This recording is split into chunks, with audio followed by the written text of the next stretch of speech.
semua Bapak Ibu Saudara yang dikasih oleh Tuhan. Shalom semuanya. Kemuliaan bagi Tuhan di tempat maha tinggi. Kemuliaan bagi Tuhan di tempat maha tinggi. Kau Raja diagungkan dan dipuji.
Bersama-sama dengan seluruh umat Tuhan yang Engkau kasih, kami datang membawa pengakuan kami. Kami mengakui bahwa sesungguhnya pertolongan atas ibadah kami datangnya dari Bapa. Dialah pencipta langit dan bumi dan selanjutnya Dialah Tuhan Yesus Kristus, Allah yang setia, Allah yang mulia, Allah yang hebat, Allah yang dahsyat, Allah yang luar biasa. Turunlah berkat sukacita, berkat damai sejahtera dilimpahkan dalam kehidupan kita semua. Saat kita datang beribadah dalam ibadah yang diberkati oleh Tuhan, di dalam berkat nama Tuhan kami berdoa mengucap syukur. Haleluya, amin. Silakan duduk ibu bapak yang dikasih oleh Tuhan. Alkitab menjawab dari Amsal 26 ayat 18 sampai dengan ayat yang ke-26. Demikian firman Tuhan. Seperti orang gila menembak panah api, panah dan maut, demikianlah orang yang memperdaya sesamanya dan berkata, aku hanya bersenda gurau. Bila kayu habis, padamlah api. Bila memfitnah tak ada, redalah pertengkaran. Seperti arang untuk bara yang menyala dan kayu untuk api, demikianlah orang yang suka bertengkar untuk panasnya perbantahan. Seperti sedap-sedapan perkataan pemfitnah masuk ke lubuk hati, seperti pecahan periuk bersalutkan perak. Demikianlah bibir manis dengan hati jahat.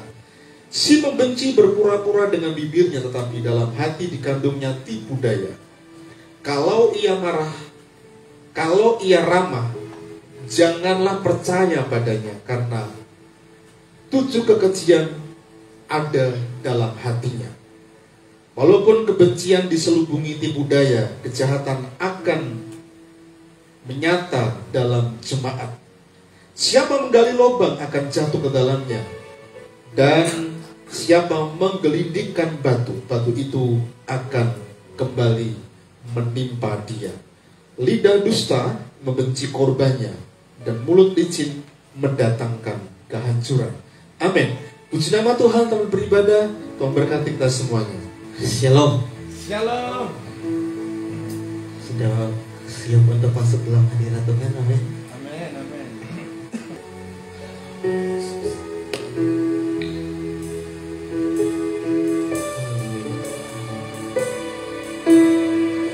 Bapak Ibu setiap kami, pagi ini kami mau berikan yang terbaik bagi Tuhan. Kalau Tuhan masih berikan kita kesempatan pagi, masih diberikan kesehatan, masih diberikan kemampuan, masih diberikan kerinduan, karena Tuhan terlebih rindu untuk bersekutu dengan kita. Mari saya menyapa Bapak Ibu juga yang hadir lewat streaming online. Kita hampiri Tuhan dengan hati yang baru.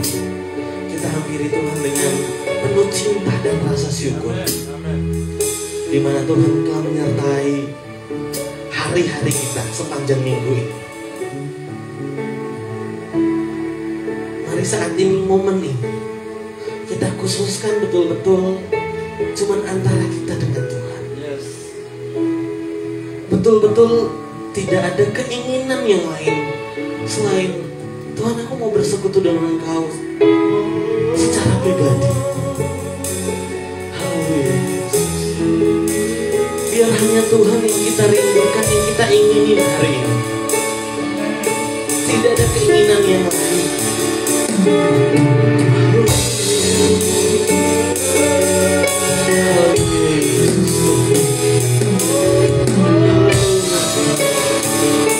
Dalam kudus, biar kau menemukan di tempat ini, di setiap baitmu, ada keinginan untuk bersekutu dengan Kau lebih lagi. Karena kami tahu satu hal, ketika kami bersekutu hadirat-Mu, yang lemah dikuatkan, yang susah dihiburkan, yang sakit disembuhkan, yang berputus asa mendapatkan pertolongan, mendapatkan pengharapan yang baru. Hanya dalam hadirat-Mu ya Tuhan, kami temukan rahmat dan pertolongan kami tepat pada waktunya.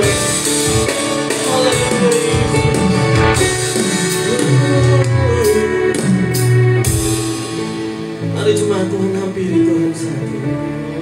Dia terlebih rindu bersekutu dengan Engkau.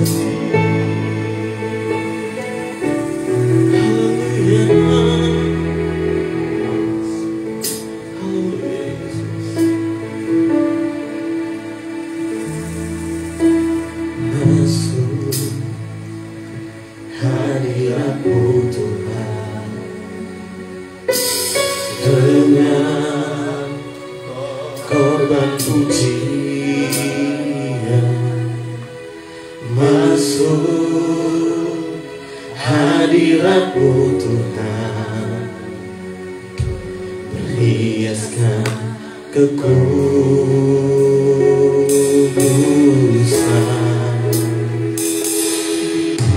di hadapan hadirat-Mu Tuhan.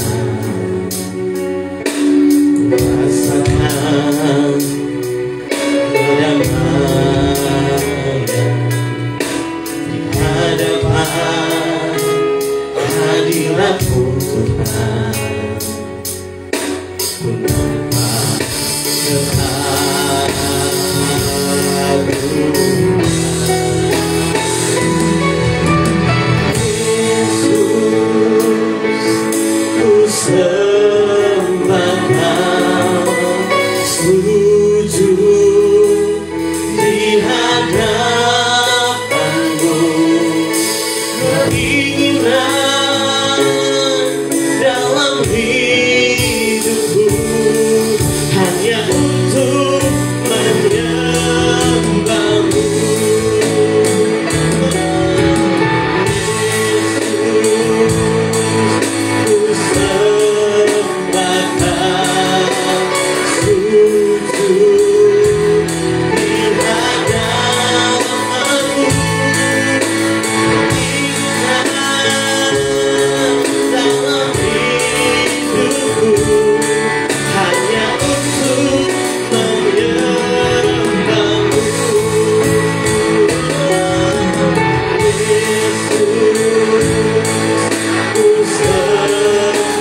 masuk hadirat-Mu Tuhan,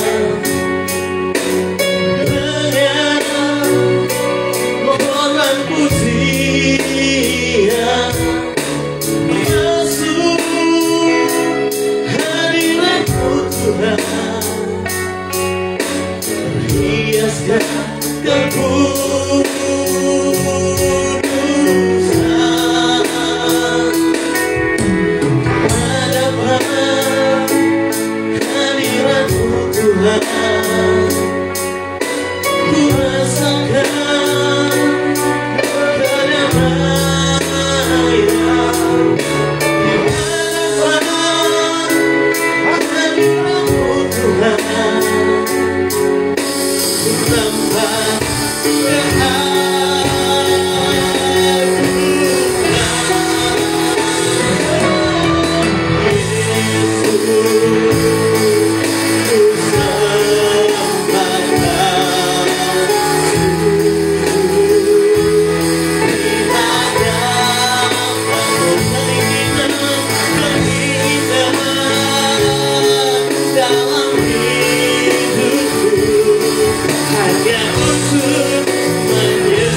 menjadi saat yang terindah antara engkau dengan Tuhan pagi ini. Bukan secara rutinitas setiap minggu kita hadir di tempat ini, tapi biarlah pagi ini, saat ini menjadi momen Tuhan membaharui kita. Haleluya Yesus. Haleluya Tuhan. Ini setiap bait-Mu Tuhan. Penuhkan setiap hati yang rindu akan Engkau Tuhan pagi ini. Biar ada sesuatu yang berubah ketika kami ada di hadirat-Mu Tuhan. Kami menjadi orang yang berbeda Tuhan. Karena hadirat-Mu mengubahkan setiap kami Tuhan.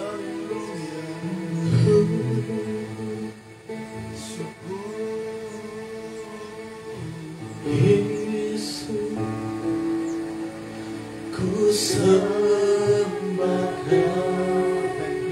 sujud di hadapan-Mu, keinginan dalam hidupku hanya untuk menyembah-Mu. Sekali lagi, Yesus, ku sembahkan. Yesus, ku sembahkan sujud di hadapan-Mu, keinginan dalam hidupku hanya untuk menyembah-Mu.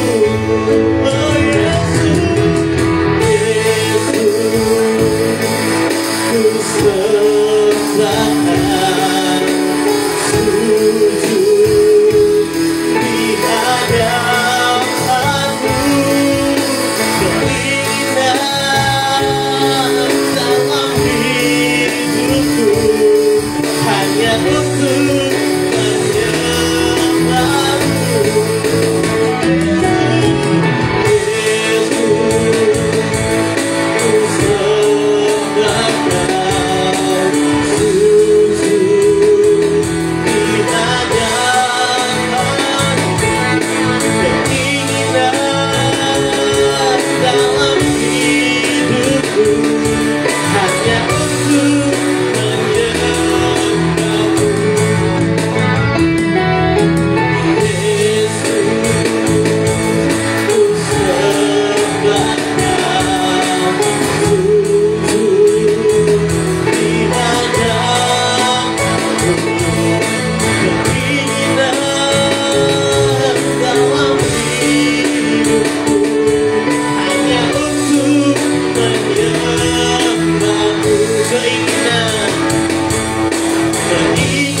mengucap syukur Tuhan. Kami percaya Engkau hadir di tempat ini, bertata di atas puji-pujian kami. Di setiap bait-Mu Tuhan, dengan keberanian kami menghampiri hadirat-Mu Tuhan, bertemu muka dengan muka Tuhan, bergaul karib dengan Engkau dalam hadirat-Mu.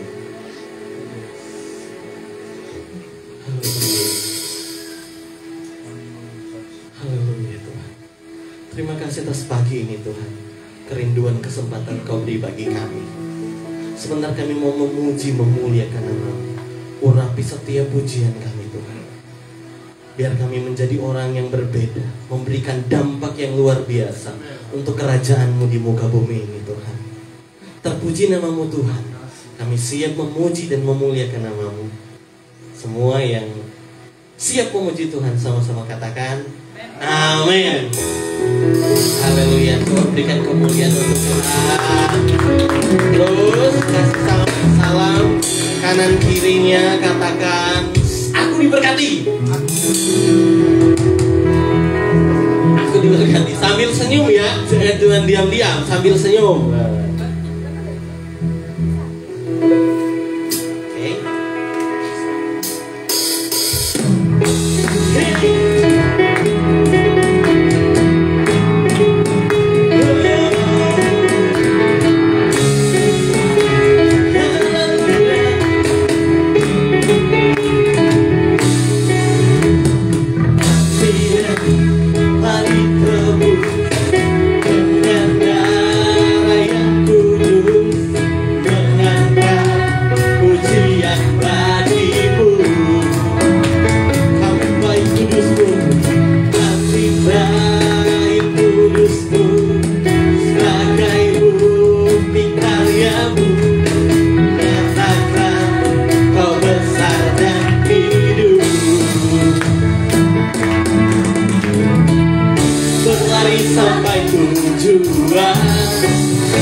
siapkan hati kita untuk dengar firman Tuhan.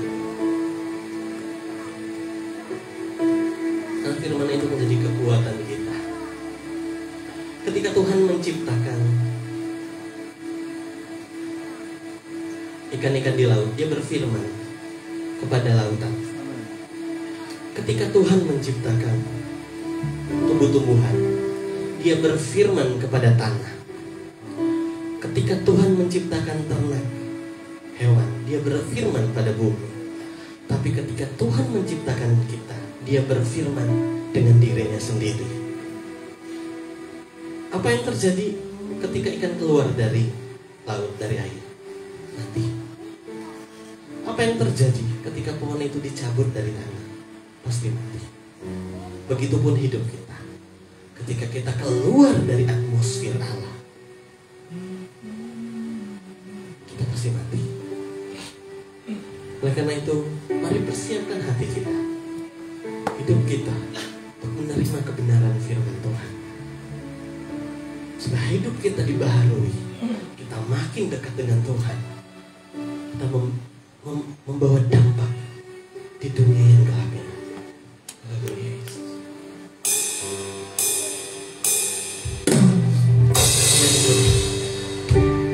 Sebuah kekuatan kami temukan di dalam Engkau, Tuhan. Ketenangan kami temukan hanya ada dalam hadirat-Mu, Tuhan. Kami tidak bisa jauh dari hadirat-Mu, Tuhan.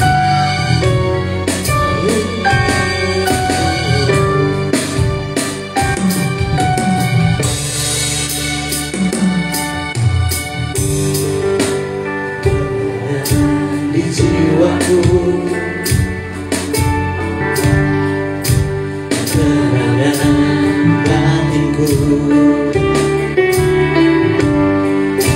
ada dalam hadirat-Mu, menyembah-Mu.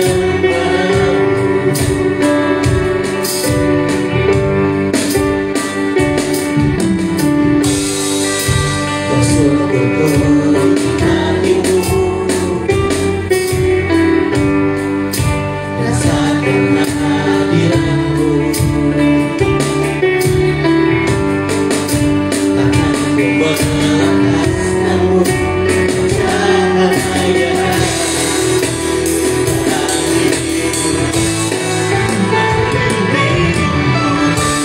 Seumur hidupku masuk dalam rencana-Mu, Bapa. Pikiranku, kehendak-Ku, ku serahkan padamu. Harapanku hanya di dalam-Mu, bukan teguh bersama-Mu, Tuhan. Jadikanku rencana-Mu.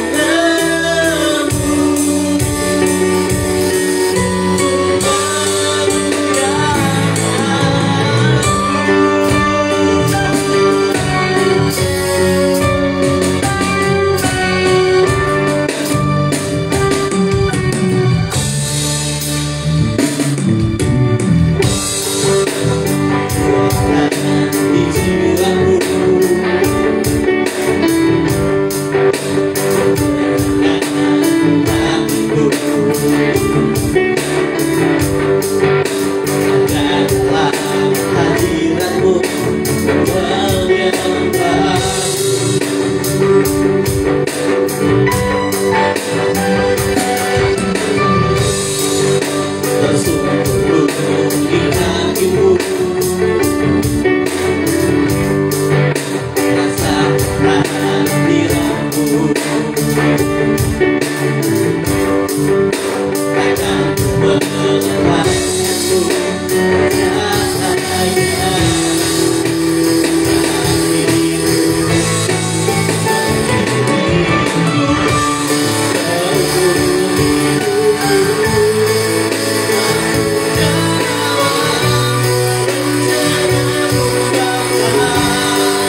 Jangan datang kepada Tuhan.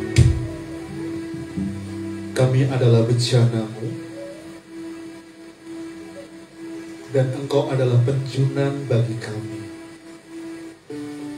Bentuk kami sesuai dengan rencana dan kehendak Allah, supaya kami semakin sempurna, dibaharui, disempurnakan dalam pengiringan kami kepada Engkau.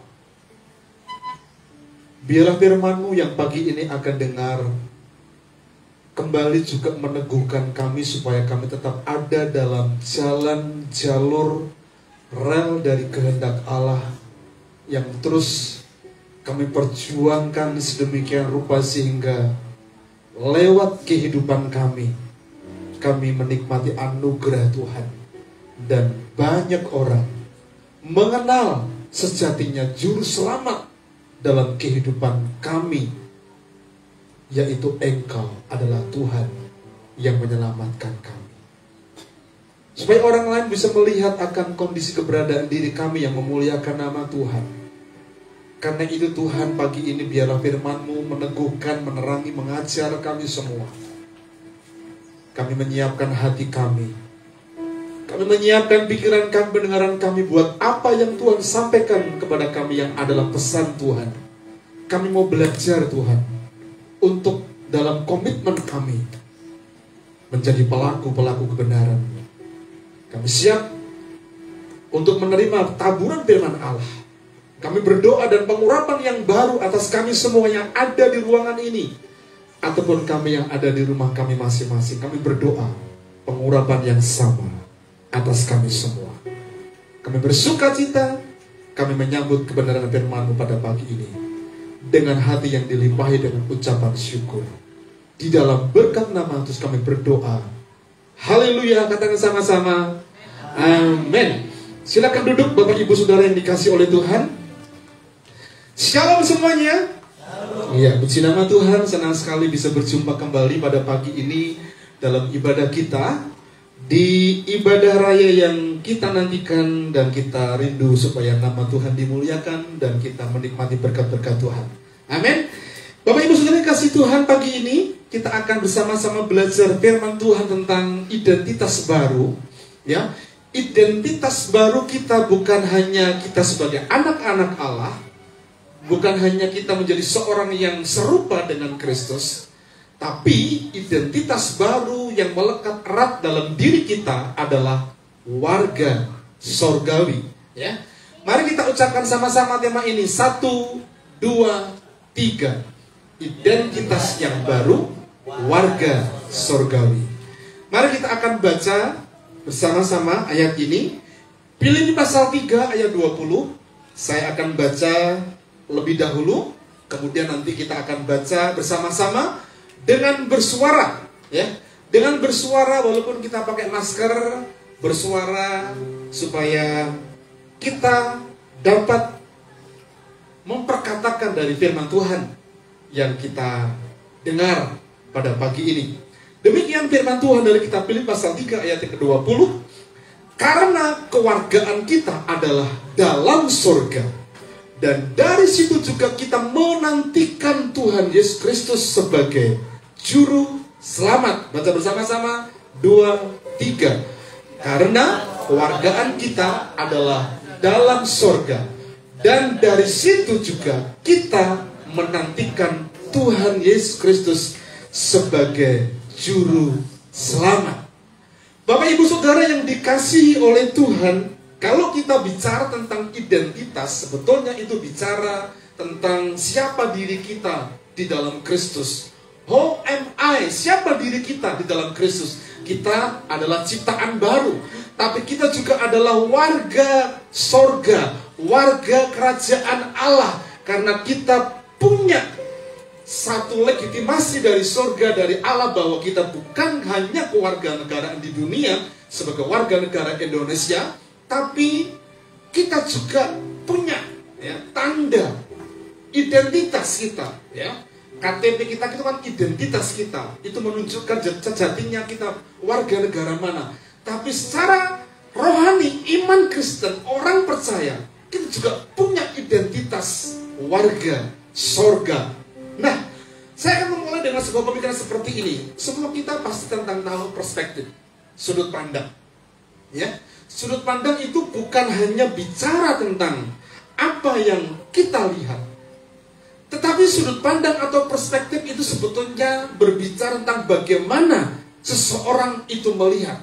Iya, mengapa demikian? Karena kalau kita perhatikan baik-baik, yang dilihat mungkin sama, tetapi pemahaman orang mungkin berbeda. Itu pasti. Kalau ada dari antara kita yang memperhatikan, melihat teman kita yang lagi diam saja, mungkin kita punya asumsi, oh dia lagi marah, oh tadi di rumah ada persoalan.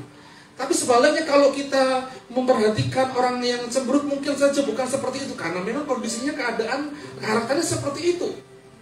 Nah, yang dilihat mungkin sama orang itu, tapi pemahamannya mungkin berbeda. Dan faktor penentu itu terletak dari sudut pandang atau perspektif kita. Misalnya, kalau Anda perhatikan ini, apa ini? Sampah. Ya, bagi kebanyakan orang, sampah tidak berguna. Pasti tidak berguna. Tapi bagi pemulung, ini adalah sumber pendapatan. Bagi para pengusaha sampah, didaur ulang, ini adalah kekayaan. Oh iya, saya ketika memperhatikan beberapa pengepul sampah, ternyata mereka bukan orang-orang yang tidak punya uang.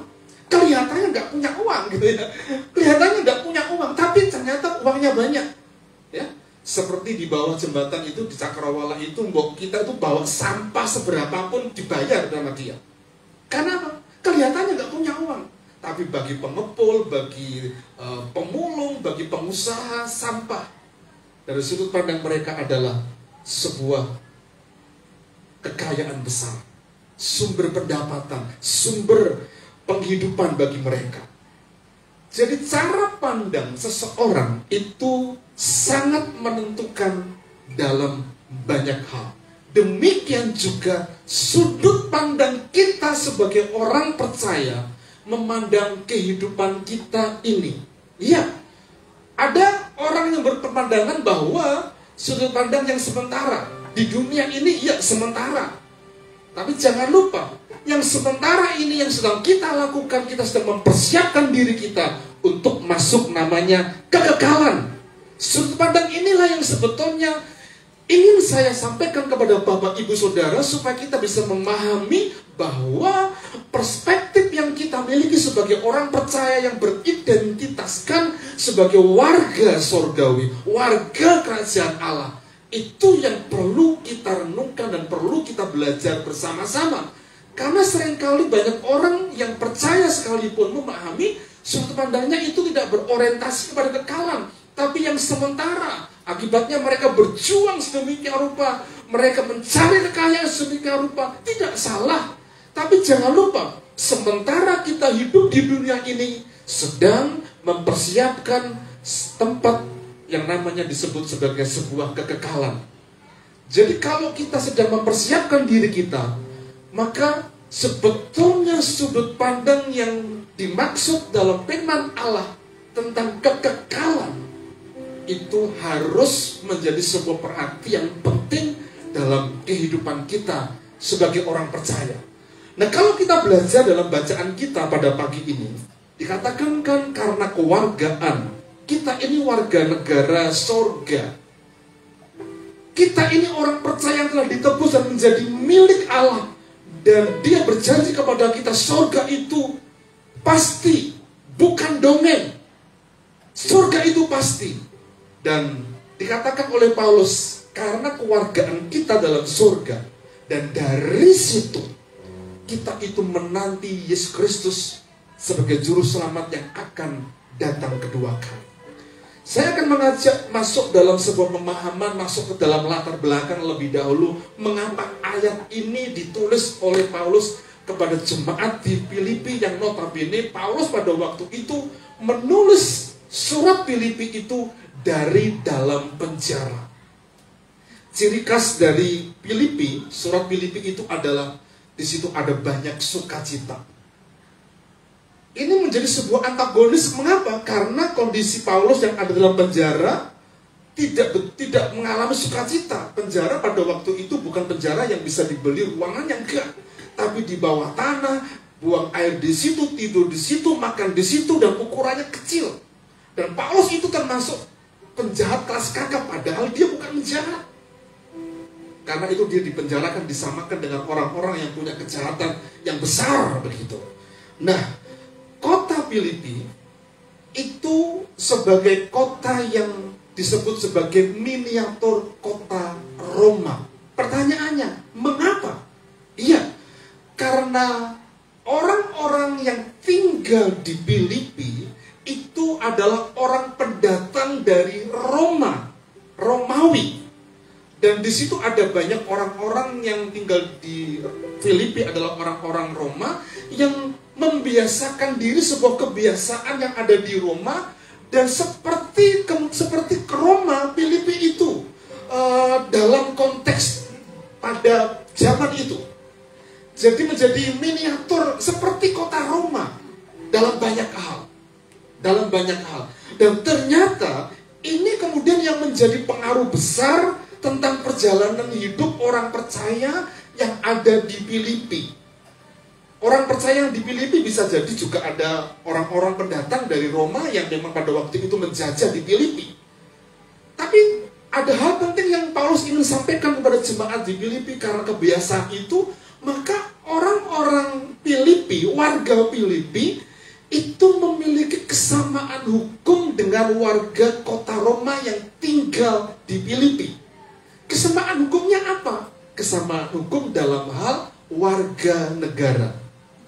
Warga negara Romawi itu penduduk yang kelas utama dalam strata sosial, dalam kultur, budaya, dalam sisi politis, dan juga mereka itu sebagai warga yang superior dibandingkan dengan warga kebanyakan orang Roma itu lebih hebat kewarganegaraannya. Salah satu contoh misalnya, ketika Paulus ini dibawa prajurit untuk dianiaya, disesat, dipenjarakan begitu karena pemberitaan Injil. Kemudian dalam kitab Kisah Para Rasul itu Paulus ngomong dengan para prajurit ini, aku ini punya kewarganegaraan Roma loh, bukan hanya warga negara Yahudi, Yerusalem begitu, enggak. Ini aku tunjukkan dan aku beli dengan harga yang mahal. Dan ketika prajurit ditunjukkan warga negara Roma oleh Paulus, maka prajurit yang menyesah Paulus, yang mau memenjarakan Paulus, tidak berani. Karena apa? Karena punya kekuatan hukum yang sangat besar. Sosial stratanya itu lebih tinggi dibandingkan kebanyakan orang. Bapak ibu saudara yang dikasih oleh Tuhan, dan untuk mencapai kependudukan sebagai warga negara Roma, banyak orang menghabiskan uang untuk diakui sebagai seorang warga negara Roma. Karena itu kalau kita perhatikan baik-baik, ketika Paulus menyampaikan bahwa kamu ini kewarganegaraanmu itu bukan warga negara yang ada di dunia ini, tapi warga negara surga. Kamu telah diselamatkan oleh Kristus. Sebetulnya Paulus ingin ngomong, kebanggaan Roma yang warga negara Roma yang strata sosialnya itu lebih tinggi, itu nggak seberapa, karena itu udah sementara. Tapi sesuatu yang kekal itu sedang kita miliki nanti, yaitu di surga.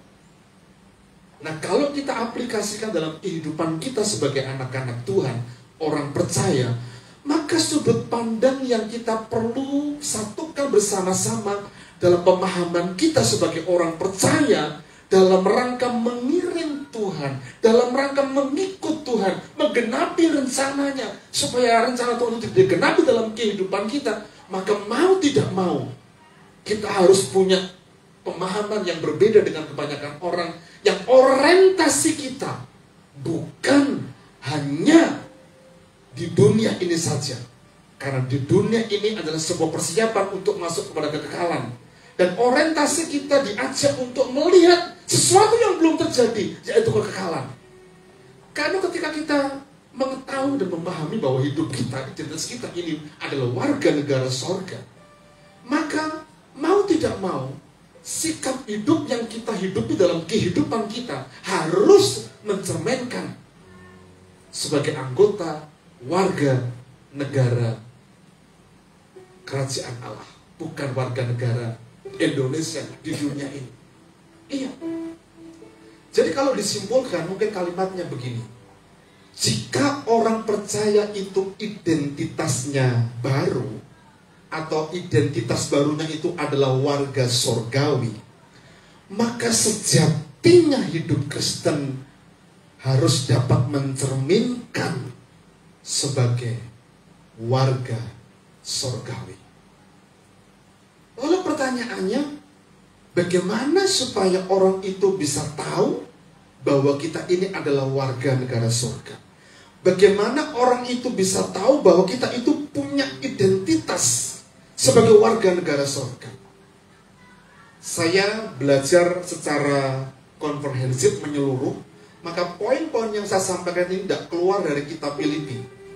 Dan mungkin saja poin-poin yang saya sampaikan ini mengulang dari apa yang pernah saya sampaikan, mengulang mungkin dari apa yang mungkin kita tahu. Tapi semua yang saya dapat dari pembelajaran ketika menyiapkan tema Tuhan ini, pembacaannya memang satu ayat, tapi belajarnya membaca dari seluruh pasal, 4 pasal dari kitab Filipi ini. Karena saya rindu Bapak Ibu memahami bahwa poin-poin yang diambil dari poin dalam khotbah itu tidak lari, tapi kontekstual, didapat dari perkataan Paulus kepada jemaat yang ada di Filipi. Bagaimana supaya orang itu tahu bahwa hidup kita, identitas kita sebagai orang percaya. Yang pertama tidak mau adalah kita harus hidup saling mengasihi. Perhatikan baik-baik dalam Filipi pasal 2 ayat 1, terjemahan bahasa Indonesia sehari-hari. Perhatikan baik-baik, beda. Perhatikan ya. Kalian kuat karena kalian bersatu dengan Kristus, dan kalian terhibur oleh karena Kristus mengasihimu. Kalian dibimbing Roh Allah. Ada tanda petik. Dalam tanda petik di situ dijelaskan kalian dibimbing Roh Allah, atau Roh Allah yang telah membuat kalian hidup erat dan rukun satu sama lain. Dan kalian juga saling mengasihi serta menaruh belas kasihan satu sama lain.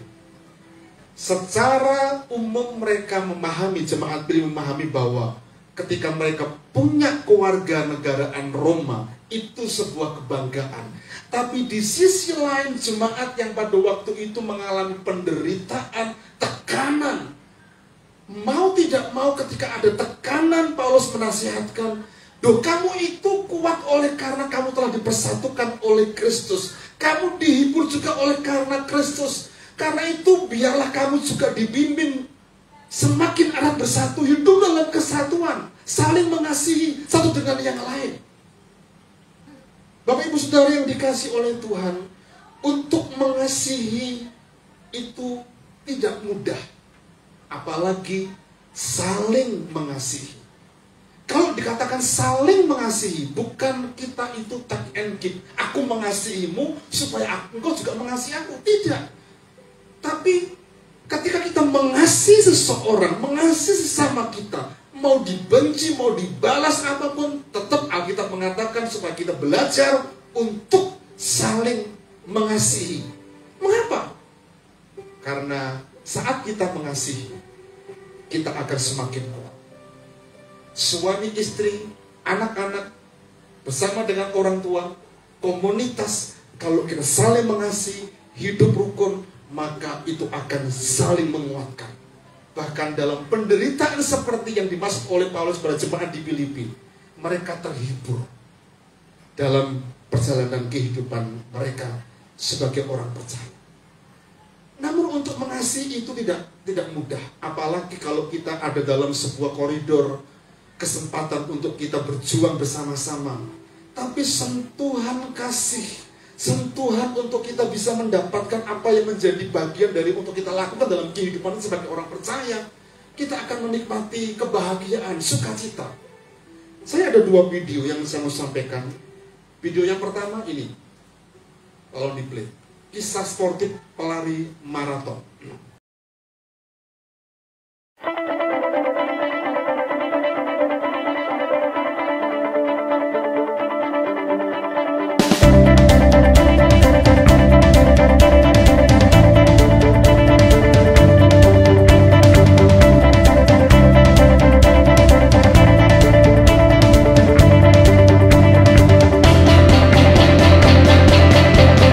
The only thing that I could think of to do was to pick her up. So I picked her up, and I think she was a little confused at first. But no way was I just gonna start sprinting and leave her there.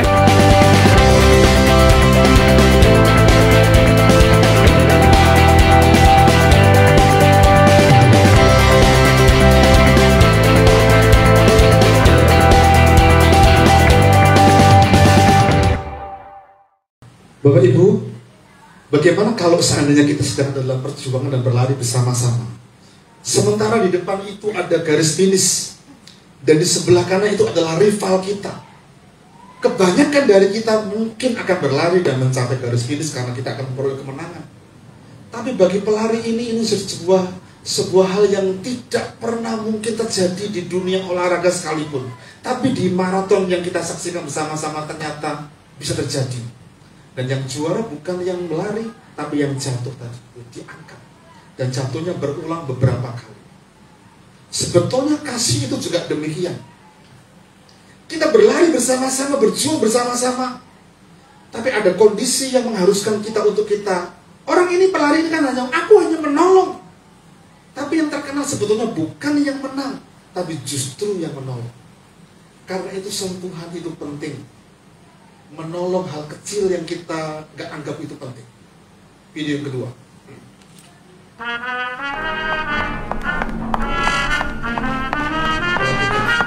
Apa yang terjadi dalam film ini?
Bapak Ibu Saudara yang dikasih oleh Tuhan, hal kecil hanya menolong, hanya menyentuh, tapi itu bermanfaat. Mari kita belajar. Ciri khas identitas kita itu saling mengasihi. Terima apapun kondisi orang itu, lakukan sesuatu yang baik, apapun yang kita bisa lakukan. Mungkin itu kecil, tapi mungkin itu bagi orang yang kita tolong itu sangat berarti. Yang kedua, selain belajar untuk saling mengasihi, poin yang kedua yang saya mau sampaikan adalah mari kita belajar untuk melupakan yang telah lalu. Tidak dari kitab yang lain, dari Filipi juga. Ini pasal 3 ayat 13. Perhatikan baik-baik. Saudara-saudara, aku sendiri tidak menganggap bahwa aku telah menangkapnya. Tetapi inilah yang kulakukan, kata Paulus. Aku melupakan apa yang telah di belakangku. Cukup sampai di situ, karena poin berikutnya nanti ada poin dari ayat itu. Aku melupakan apa yang telah di belakangku. Pertanyaannya, apa yang ada di belakang yang dimaksud oleh Paulus? Ada dua hal biasanya. Yang pertama mungkin adalah sesuatu yang membanggakan. Bagi Paulus ini yang membanggakan. Dia menjadi orang Farisi itu kebanggaan. Dia ahli Taurat itu kebanggaan. Dia orang Israel asli suku Benyamin. Dia mentaati hukum Taurat itu semua kebanggaan. Bahkan ketika dia mendapatkan surat untuk menganiaya jemaat mula-mula itu sebuah kebanggaan. Tapi bagi Paulus itu sebagai sebuah sampah yang tidak berguna. Itu sesuatu yang membanggakan di belakang kita yang seringkali kita ingat. Tapi pada umumnya tidak demikian. Kita prestasi dalam banyak hal mungkin kita ingat untuk sementara. Tapi seringkali ketika kita hidup hari ini, kita mengingat sesuatu yang menyakitkan di masa lalu. Betul atau tidak? Menyakitkan di masa lalu. Entah itu pernah didorong teman kita jatuh, orang tua kita memarahi kita, memutus pacar. Sesuatu yang menyakitkan. Dan kadang-kala itu muncul. dalam kehidupan ini. Bapak Ibu Saudara yang dikasihi oleh Tuhan, menurut Bapak Ibu mana yang lebih mudah memaafkan, pria atau wanita? Mari saya punya video ini. Ini hanya sebuah video yang akan menjelaskan kepada kita di video-video selanjutnya. Apa benar sih wanita itu sulit memaafkan? Pria mudah melupakan, tapi cenderung sulit untuk memaafkan. Sebaliknya wanita mudah untuk memaafkan, tapi sulit untuk melupakan. Makanya kenapa kalau kamu buat salah sama wanita, dia mungkin akan gampang maafin kamu. Tapi buat dia, untuk melupain kesalahan yang kamu buat sama dia, itu butuh waktu bertahun-tahun, bahkan seumur hidupnya. Benar nggak sih? Coba mau lihat video berikutnya. Loh. Itu loh nak, ada tukang bakso besar kali baksonya. Ayo sana, bilang aja ayo mau nengok cewek cantik sana. Loh enggak loh nak, itu ada bakso besar kali, nggak mau. Waktu Tetep nggak mau aku. walah. Kejengkel. Video berikutnya. Viral momen gemas anak perempuan ngambek karena permintaan tak dituruti. Baru-baru ini viral sebuah video yang dibagikan oleh pemilik akun TikTok Gorogo_14. Dalam unggahan tersebut, terlihat sebuah momen seorang ayah yang sedang merayu putrinya yang sedang marah. Pada awal video, terlihat seorang ayah dan anak yang sedang berada di jalanan. Sang ayah tersebut tampak merayu anak perempuannya yang sedang marah kepadanya. Diketahui, sang anak yang menggunakan hijab ini marah karena keinginannya tidak dikabulkan. Terlihat pula momen saat si anak yang menghindar dari ayahnya. Usai berbagai upaya dilakukan, akhirnya si ayah pun mencoba untuk meminta maaf kepada anaknya yang sedang merajuk itu. Alhasil, si ayah pun dibuat lega lantaran anaknya mau bersalaman dengannya. Keduanya pun kembali tertawa bersama. Bapak Ibu, mari kita belajar untuk melupakan yang telah lalu dan berhenti di situ, dan supaya ada sukacita yang kita akan dapatkan. Mari kita lihat video berikutnya, pemahaman dari seorang motivator yang bernama Mary Riana. Biarlah yang lalu berlalu, karena yang lebih indah sudah menunggumu. Tanpa disadari, banyak orang sebenarnya hidup di masa lalu. Istilah zaman sekarang, gagal move on katanya. Kecewa, sedih, menderita. Sadarkah kamu gak ada gunanya berlarut-larut? Kamu gak mungkin bisa mengembalikan waktu, kamu gak mungkin bisa mengembalikan yang sudah hilang, kamu gak mungkin bisa mengubah masa lalu. Jadi apa gunanya memendam penyesalan? Apa gunanya memendam kesedihan? Apa gunanya terus-menerus menyalahkan diri? Kamu gak akan pernah bisa mendapatkan apa yang membuatmu bahagia kalau kamu terperangkap dengan masa lalu. Kalau kamu ngotot ingin mengubah sesuatu yang sebenarnya mustahil untuk bisa kamu ubah, itu namanya kebodohan. Bodoh, sangat bodoh. Kadang di hidup ini, kita harus berani melepaskan untuk bisa mendapatkan sesuatu yang lebih baik. Kamu harus berani untuk melepaskan masa lalumu, berani untuk melepaskan segala kepahitan, segala duka, segala cerita. Bukan karena hal itu tidak penting, tapi karena masa depanmu, tapi karena hidupmu jauh lebih penting. Biarlah yang lalu berlalu, karena yang lebih indah sudah menunggu. Mungkin kamu pernah bertanya-tanya, kenapa sih hidup ini kok nggak adil banget? Tuhan itu kok nggak adil? Kenapa ini harus terjadi? Kenapa harus saya? Why me? Why me?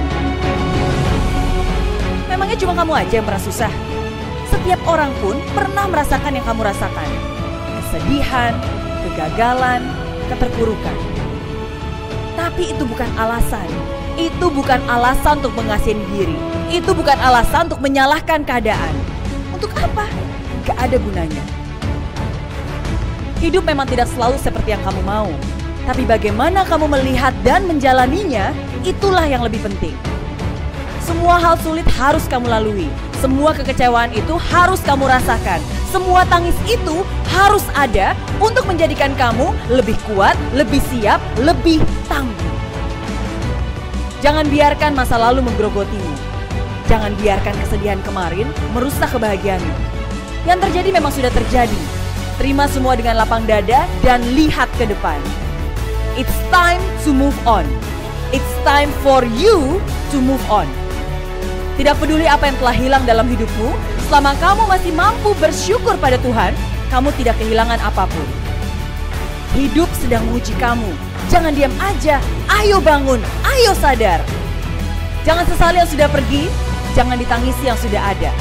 Bangkit, lihat, dan syukuri apa yang masih ada. Hari ini bukanlah hari untuk menyerah, tapi hari ini adalah hari untuk mencapai semua cita-cita. Selamat tinggal masa lalu. Selamat tinggal masa lalu. Lupakan yang ada di Esek dan di Sitna, karena sekarang ini kita berada di Rehoboth. Amin. Tapi yang sering kali menjadi persoalan dalam kehidupan kita ini identitas kita ini warga negara surga. Harusnya kita itu fokus. Tapi kita hidup hari ini, kita sering kali hidup di masa seperti di masa lalu. Dan semua orang pernah kecewa, pernah sedih, pernah sakit hati. Dan itu biarlah kita lupakan. Karena itu sampah yang tidak berguna dan masa depan. Selamat tinggal masa lalu. Mari kita bergerak, move on bersama-sama. Tinggalkan di Esek, tinggalkan Sitna. Sekarang ini kita berada di Rehoboth. Yang ketiga, ciri atau identitas yang baru warga kerajaan Allah, warga sorgawi, bukan hanya melupakan masa lalu, tapi mari kita belajar untuk ini. Fokus pada tujuan. Ayat 13b sampai dengan ayat yang ke-14. Mengarahkan diri kepada apa yang di hadapanku dan berlari-lari kepada tujuan untuk memperoleh hadiah, yaitu panggilan sorgawi dari Allah dalam Kristus Yesus. Saya akan baca dan membandingkan dari terjemahan yang lain. Dalam terjemahan yang lain dikatakan, saya akan baca mulai dari akan tetapi ada satu hal yang saya perbuat, kata Paulus kepada jemaat di Filipi, yaitu supaya melupakan apa yang ada di belakang saya dan berusaha keras, berlari sedemikian rupa, berusaha keras mencapai apa yang ada di depan. Itu sebabnya saya berlari terus menuju kepada tujuan akhir untuk mendapatkan kemenangan, mendapatkan reward, yaitu apa? Hidup di sorga. Untuk itulah Allah memanggil kita melalui Kristus Yesus. Ciri seorang yang punya identitas sorgawi, hidupnya selalu fokus kepada tujuan. Dan tujuan itu yang menggerakkan hidup orang ini untuk berusaha, berjuang, berlari sedemikian rupa, tidak menghiraukan persoalan, tidak menghiraukan masalah yang terjadi. Dan sorga, kemenangan itu menjadi milik bagi orang yang fokus. Saya punya teman, dia satu letting ketika sekolah Alkitab, sekolah teologi di Tawangmangu. Dia kecil, wanita, tapi kalau lari, wah, semuanya kita yang laki-laki kalah. Ternyata dia adalah atlet nasional lari cepat. Saya tanya kepada dia, atau bahkan bukan hanya saya tapi beberapa teman tanya kepada dia, kok kamu itu bisa lari kencang apa? Bagaimana latihannya? Begitu. Saya dilatih oleh pelatih saya. Kalau pelatihan saya nggak boleh menggunakan sepatu. Dan mau sakit kaki itu, luka sakit saya diajar untuk tidak menghiraukan. Lari terus. Dari situ saya bisa mengambil kesimpulan mengingat ayat ini. Kalau kita mau berjuang, kita nggak boleh menghiraukan sesuatu yang mungkin membuat kita sakit, bicara itu kaki kita, hati kita, mungkin kecewa dan sebagainya. Tapi seorang pelari yang cepat, dia fokus kepada tujuan dari apa yang dia inginkan, karena dia ingin mendapatkan sesuatu hadiah. Dan demikian juga dalam pengalaman kehidupan kita sebagai orang percaya sebetulnya. Kalau identitas kita sebagai warga sorgawi, maka sebetulnya kita gak boleh hidup di masa lalu, tapi kita hidup fokus kepada tujuan yang memang Allah kehendaki, yaitu panggilan sorgawi, kemenangan yang kita akan dapatkan dalam perjalanan kehidupan kita sebagai orang percaya. Bapak Ibu Saudara yang dikasihi oleh Tuhan, mari kita belajar untuk fokus pada tujuan, supaya saat kita mencapai nanti, kita memahami, mengerti. Sekalipun mungkin persoalan yang terjadi, kita dibuat babak belur, kita dibuat sakit, kita dibuat macam-macam persoalan yang terjadi. Tapi seseorang yang fokus dengan panggilan sorgawi, dia menghidupi panggilan sorgawi karena dia tahu dia punya identitas warga sorgawi, dan dia berlari, dia berjuang sedemikian rupa. Dan sama-sama orang percaya juga punya tekad mandat yang sama, yaitu berlari, berjuang bersama-sama. Ketika kita berada di RBC, semua kita berjuang. Berjuang di pelayanan kita, berjuang untuk rumah tangga kita, berjuang untuk studi kita, berjuang untuk apa saja. Tapi kita tidak boleh stagnan posisi di mana kita sekarang ini ada. Kita perlu bergerak, kita perlu berjuang, kita perlu punya tekad yang sama. Supaya apa? Kalau itu bicara tentang komunitas, nama Tuhan dimuliakan. Kalau itu bicara suami istri dalam keluarga, kita juga akan mendapatkan reward, upah dari kemenangan yang kita akan dapatkan. Yang paling penting di sini adalah fokus kepada tujuan. Mari kita lihat video berikut ini.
Bapak Ibu, mari kita belajar.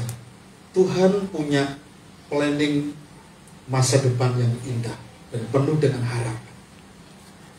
Seorang yang punya identitas sebagai warga sorgawi, dia tidak berjalan menurut apa yang dia mau, tapi menurut apa yang Tuhan mau. Sepertinya mungkin kita bisa berusaha sedemikian rupa seperti video tadi itu, tapi ternyata itu bukan jalan dan rencana Tuhan bagi kita. Tapi kita ngotot, kita berlari, kita berjuang, sepertinya Alkitabiah sepertinya baik gitu. Tapi ternyata tidak. Hanya satu tetes berkat yang kita dapatkan. Tapi di situ nampaknya ada lembah yang kering, tapi di balik lembah itu ada mata air. Sebab aku ini mengetahui rancangan-rancangan apa yang ada padaku mengenai kamu. Demikianlah firman Tuhan. tangkap ini, yaitu rancangan damai sejahtera dan bukan rancangan kecelakaan, dan untuk memberikan kepadamu hari depan yang penuh harapan. Yang keempat dan yang terakhir poinnya adalah, mari kita belajar untuk tetap setia. Pilih pasal 4 ayat 2 sampai dengan ayat yang ketiga. Perhatikan baik-baik ya Bapak Ibu.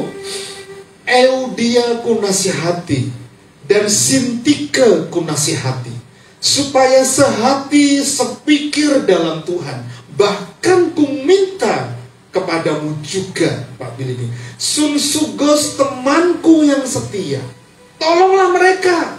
Perhatikan orang yang setia seperti Sintike, Eudia, Sunsugos, dan juga Clemens. Mereka telah berjuang dengan aku dalam pekabaran Injil. Bersama-sama dengan Clemens dan kawan-kawan sekerjaku yang lain. Paulus mengatakan yang luar biasa, yang nama-namanya tercantum dalam kitab kehidupan. Mengapa? Setia. Faithfulness, setia. Bapak Ibu Saudara yang dikasih oleh Tuhan, Sunsugos itu memiliki arti nama teman, rekan kerja yang setia. Sunsugos ini seperti sebuah sebutan. Entah itu teman Paulus siapa, tapi yang jelas itu bicara tentang banyak orang yang nama-namanya jika disebut ada banyak. Tapi dia teman, dia rekan, tapi cirinya adalah orang yang setia. Dia setia. Dan kalimat tadi mengatakan, telah berjuang dengan aku dalam pekabaran Injil. Setia. Setia itu tidak mudah. Tapi orang yang punya identitas yang baru sebagai warga surga adalah seorang yang setia.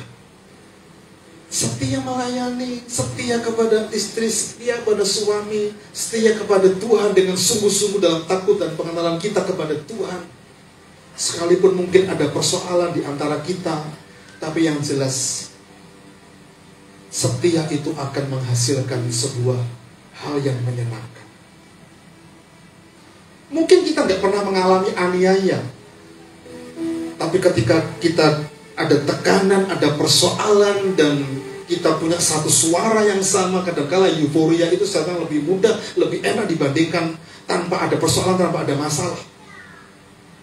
Dan bapak-bapak gereja ketika memberitakan Injil dan berjuang, mereka itu setia.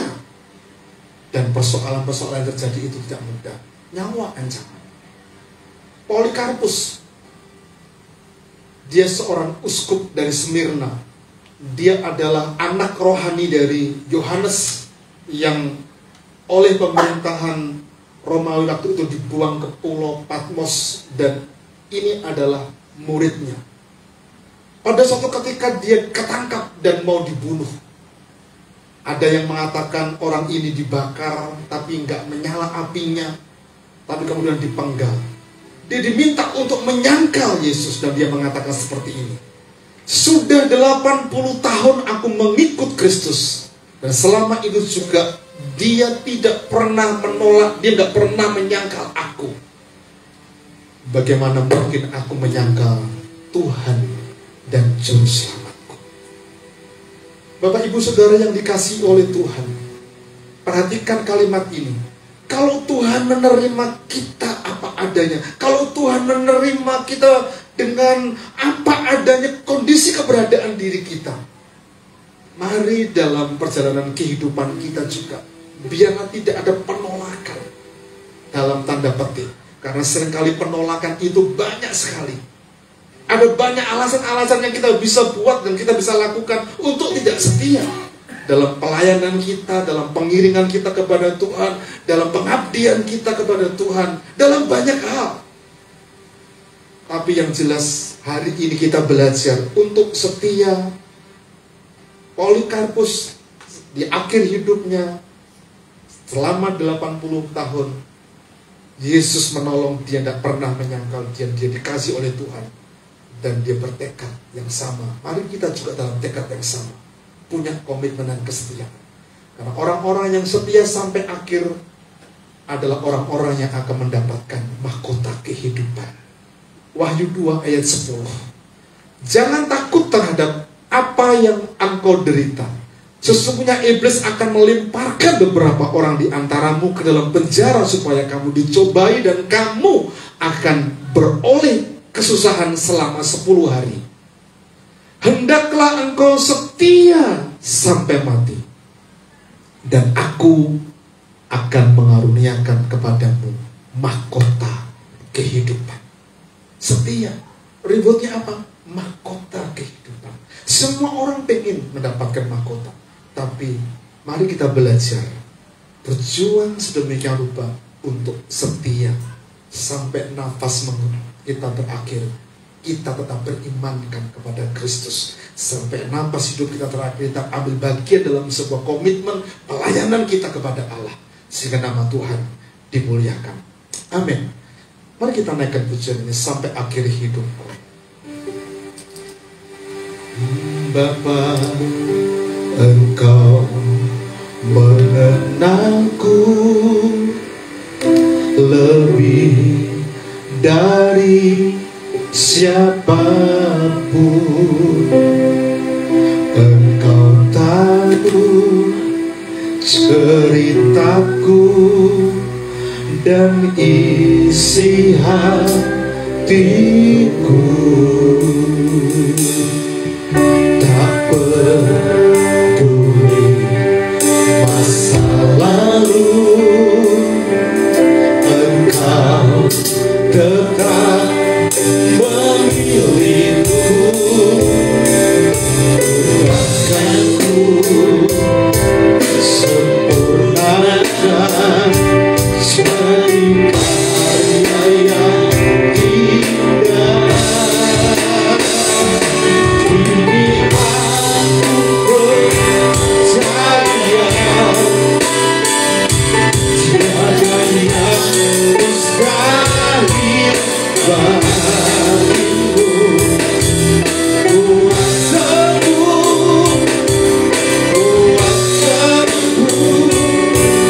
dasarku berharap.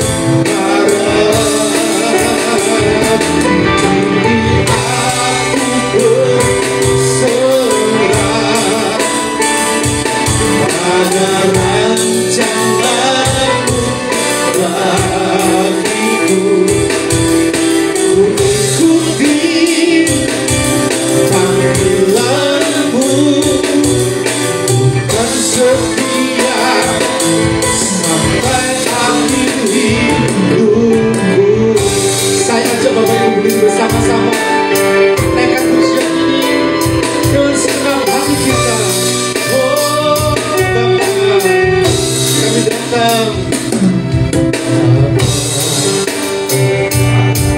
Mengenalku lebih dari siapapun.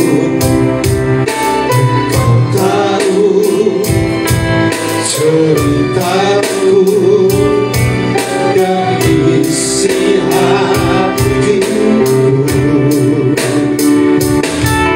Tak peduli masa lalu, Engkau tetap memilihku.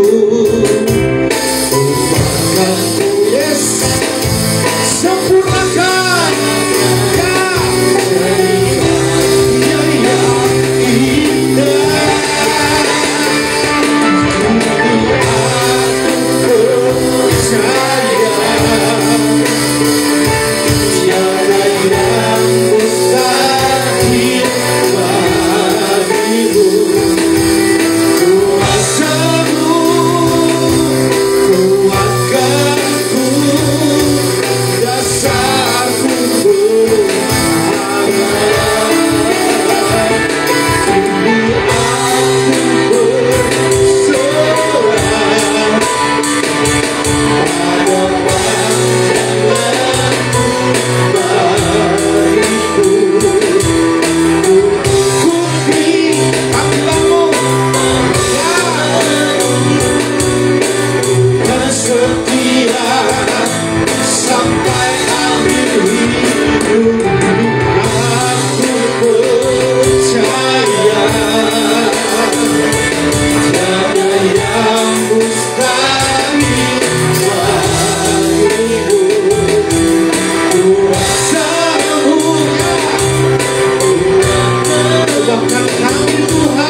sampai akhir hidup ini aku percaya. Mereka ujian ini kepada Tuhan. Tiada yang mustahil bagimu, kuasa-Mu buatkanku dasarku berharap. Sekali lagi, kini aku berserah. Kami datang kepada Engkau Tuhan. Ada rancangan-Mu bagiku, ku ikuti panggilan-Mu, ku kan setia sampai akhir hidupku. Semua orang yang percaya, yang telah dipanggil dari gelap kepada terang Allah, adalah mereka yang punya identitas baru dalam Tuhan. Kewarganegaraan kita bukan warga negara yang ada di dunia ini, tapi orientasi dari semua yang kita kerjakan di dunia ini adalah masuk dalam kewarganegaraan di sorga, kekekalan. Dan sementara kita hidup di dunia ini dengan identitas sebagai warga negara sorga, semua yang kita lakukan harus mencerminkan sikap hidup sebagai warga kerajaan Allah. Mari kita belajar untuk saling mengasihi. Mari kita hidup sekarang dan masa yang akan datang, dan lupakan yang telah lalu. Karena sekarang kita berada di Rehoboth, tempat yang berbual-bual, tanah yang lapang yang diberkati oleh Tuhan. Tetap setialah dalam pengiringan kita kepada Tuhan, sehingga nama Tuhan dipermuliakan. Mari kita ambil waktu dan komitmen kita dalam perenungan kita pada pagi ini, Bapak. Dan biarlah kasih Tuhan memampukan kita untuk kita menikmati reward, kemenangan, mahkota dinyatakan dalam kehidupan kita. Tuhan Yesus, pagi ini kami datang kepadamu, Bapa. Biarlah Engkau menggenapi rencana-Mu, Tuhan, di hidup kami. Dengan identitas yang baru sebagai warga sorgawi, seringkali bertentangan dengan hidup yang kami hidupi sebagai manusia yang notabene penuh dengan keduniawan dan kedagingan. Tapi satu hal yang kami tahu, Tuhan, saat kami berjuang, berlari sedemikian rupa, bertekad sedemikian rupa, mengarahkan mata iman kami dan melupakan apa yang ada di belakang kami. Mungkin itu yang membanggakan, mungkin juga itu yang menyakitkan. Tapi yang jelas, Tuhan, hari ini kami mau fokus kepada panggilan Allah, tetap setia kepada pengiringan kami kepada Engkau. Biarlah umat jemaat RBC yang Kau kasih yang ada di ruangan ini, mereka mendapatkan pewahyuan, inspirasi dari apa yang kami dengar. Demikian juga untuk teman-teman yang ada di rumah yang mengikuti ibadah secara streaming. Tuhan Yesus, Engkau menolong mereka, memberkati mereka. Kasih Tuhan dimampukan. Kasih Tuhan memampukan kami semua. Mereka berjalan bersama-sama dengan Engkau, masuk dalam pengenalan kami kepada Engkau lebih dalam, sampai rencana Tuhan itu digenapi dalam kehidupan kami. Untuk menolong keluarga rumah tangga kami, untuk menolong komunitas kami, untuk menolong kami semua, Tuhan. Mari Bapa, Engkau memberkati kami semua. Berkati firman-Mu untuk kami. Berkati firman-Mu, berbicaralah terus di hati kami. Dan kami rindu, Tuhan, dalam komitmen kami untuk kami setia menjadi pelaku-pelaku kebenaran firman-Mu yang memberi terang bagi jalan kehidupan kami. Kami mengucap syukur, ya Bapa. Dalam nama Yesus kami berdoa. Kami bersyukur sama-sama di akhir ibadah kami pada pagi ini, Tuhan. Sekali lagi kami berdoa Tuhan, memohon anugerah Tuhan, memohon berkat Tuhan, memohon campur tangan Tuhan untuk seluruh umat Tuhan, jemaat RBC yang Engkau kasihi, dari usia anak-anak sekolah minggu, youth RBC, sampai kepada mereka yang dewasa dan lanjut usia Tuhan. Biarlah kasih Tuhan itu menjamah kehidupan mereka, memampukan mereka untuk terus berjalan pada rencana Allah dan kehendak Allah dinyatakan dalam kehidupan mereka. Mari Engkau menolong kami Tuhan Yesus. Mari berkati Tuhan kami. Pergumulan rumah tangga kami, pergumulan pekerjaan kami, studi anak cucu yang Tuhan anugerahkan kepada kami. Biarlah Engkau yang akan turut campur tangan bekerja dengan kuasa Tuhan, menolong, memberkati kami semua. Kami berdoa untuk pergumulan-pergumulan yang Tuhan izinkan kami hadapi Tuhan. Entah itu berkenaan dengan pergumulan ekonomi rumah tangga kami, usaha pekerjaan kami. Engkau menolong kami Tuhan. Bahkan kami berdoa untuk di antara kami yang sakit, Tuhan menolong, memberkati mereka. Kami mengingat dalam doa kami untuk Bu Slamet Tuhan. Sementara hari ini ada dirawat di Telogorejo, rumah sakit Telogorejo Tuhan. Kami berdoa biar kasih Tuhan memberkati Bu Slamet, menyempurnakan kesehatannya, memakai semua tangan dokter, semua alat medis yang digunakan untuk segera cepat menyembuhkan sakit yang diderita oleh Ibu Slamet Tuhan. Kami berdoa Tuhan menolong, turut campur tangan. Berkati untuk mereka yang sedang bergumul berkenaan dengan pekerjaan usaha mereka. Mereka yang mengadakan perjalanan keluar kota seperti Pak Sunato dan juga Bu Maria. Berkati, Tuhan menolong, campur tangan. Demikian juga Engkau terus campur tangan dalam hidup pelayanan kami, komunitas yang kami bangun di RBC ini Tuhan. Biarlah kami semakin solid, kuat, bersehati, hidup menyenangkan Tuhan. Tuhan campur tangan, Tuhan anugerahkan kepada kami anugerah yang terbesar, yaitu memampukan kami untuk berjalan bersama-sama dengan rencana Tuhan dalam kehidupan kami. Berkati tim prophetic yang hari ini ambil bagian dalam pelayanan, worship leader, singers, demikian juga Tuhan kami doakan untuk pemusik, petugas multimedia, soundman. Berkati kami semua. Tuhan menolong kami, memberkati kami semua. Kami terus bawa dalam doa untuk progres pembangunan gedung gereja kami. Kami sudah masuk dalam tahap untuk membuat balkon Tuhan. Sebelum kami melanjutkan untuk pemasangan tembok, kami berdoa biarlah Tuhan yang bekerja dengan kuasa Tuhan memberkati pembangunan ini Tuhan.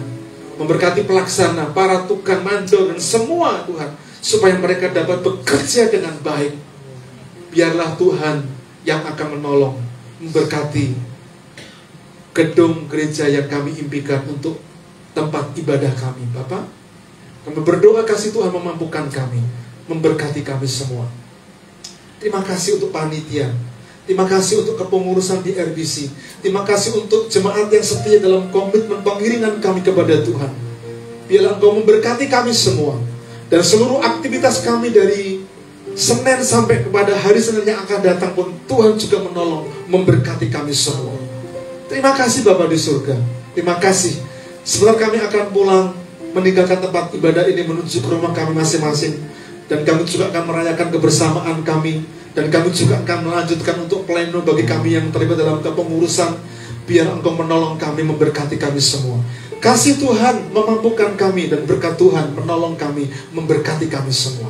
Bapak jemaat yang dikasih oleh Tuhan, angkatlah hatimu kepada Allah. Dia Bapa yang baik. Dia tidak pernah meninggalkan kehidupan kita barang sedetik pun. Dia mencintai, Dia mengasihi, Dia memeluk kita dengan kasih-Nya yang mesra dalam kehidupan kita. Karena itu pulanglah engkau membawa berkat Allah. Berkat yang datang dari Bapa dan dari Tuhan Yesus Kristus dan persekutuan Allah Roh Kudus yang senantiasa mencurahkan berkat kepada kita semua. Tuhan memberkati engkau dan melindungi engkau. Tuhan menghadapkan wajah-Nya yang kudus kepadamu dan seraya memberikan berkat sukacita, berkat damai sejahtera dilimpahkan dalam kehidupan kita semua. Engkau akan menjadi kepala dan bukan ekor, dan hidupmu akan terus mengalami kehidupan yang diberkati oleh Tuhan, mengalami progres naik dan tidak pernah turun. Apa yang engkau kerjakan selalu berhasil dan diberkati oleh Tuhan. Seperti pohon yang ditanam di tepi air yang akan terus menghasilkan buah. Demikianlah hidupmu diberkati oleh Tuhan dari sejak pagi ini, besok, bahkan sampai kepada Maranatha. Kristus